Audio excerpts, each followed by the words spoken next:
बिस्मिल्लाहिर्रहमानिर्रहीम। अस्सलामुअलैकुम दोस्तों, क्या हाल है आपका? ठीक है, खैरियत है? अच्छा दोस्तों, आज मैं फिर कश्मीर आया हूँ, कश्मीर देखने आया हूँ। तो मेरे साथ मेरा भांजा आया हुआ है। इनसे पूछते हैं ये पीछे क्या लगाया हुआ है और हाथ में क्या पकड़ा हुआ है।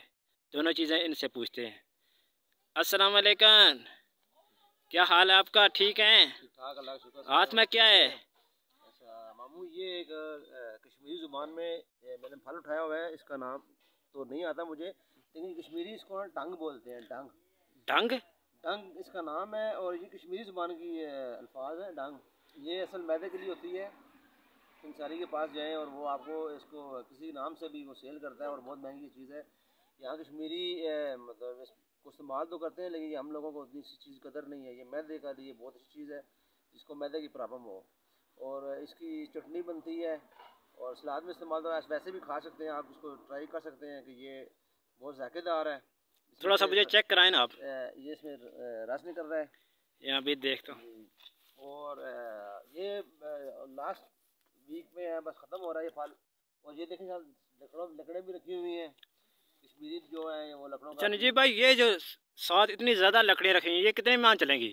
ये 3 माह चलेंगी। आगे जनवरी और फरवरी में बर्फबारी शुरू हो जाएगी यहाँ पे। और अभी भी बस 2-3 दिन के बाद बारिश शुरू हो जाएगी। माशाल्लाह। 12वां महीना ये एंड पे है, तो बर्फबारी शुरू होने वाली है। तो ये मैं दिखा रहा था एक फल का, और दूसरा ये लकड़ों के लिए। ये फरवरी तक लकड़े चलेंगी। ये देखें, बस अल्लाह का चल जाएँ इनकी, क्योंकि ख़त्म हो जाए तो फिर यहाँ पे गैस भी महंगी है और महंगाई यहाँ पे बहुत है। और ये आप उनको दिखाएं आवाम को, जो हमारे पाकिस्तानी आवाम है। अच्छा नजीब भाई, मुझे बहुत मज़ा आया ये फल खा के। ठीक है, बहुत अच्छा फल है। इसकी बहुत ज़्यादा चीज़ें बनती हैं। तो ये नज़दीक असल करें, दिखाएं फिर। मैं इसको खाता हूँ, चेक करें। मैं कभी अब इत्तेफाक हुआ तो आप यहाँ कश्मीर आएँ, रवला कोट अपना घर है, यहाँ पे अपना गांव है हमारा। तो आते हैं यहाँ पे, जब भी हम आते हैं ये चीज़ें खाते हैं। और ये महीना 2 महीने हमारा मैदा बिल्कुल दुरुस्त रहता है। माशाल्लाह माशाल्लाह।